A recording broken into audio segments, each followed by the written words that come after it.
તો ભાઈ આ વિડીયો જોવાનું ના ભૂલતા. આ મુસલમાને આ જોવા શું કર્યું છે.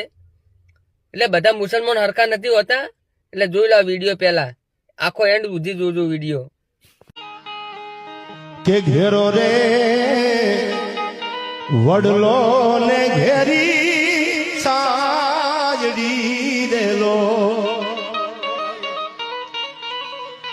આમાં ઘેરો રે વડલો ને ઘેરી સાજડી દેલો, અનઘેરા કુટુંબમાં મારો બાપ જો મીઠો સાયુડો છે મારા બાપનો રેલો, એવો મીઠો સાયુડો છે મારા બાપનો રેલો.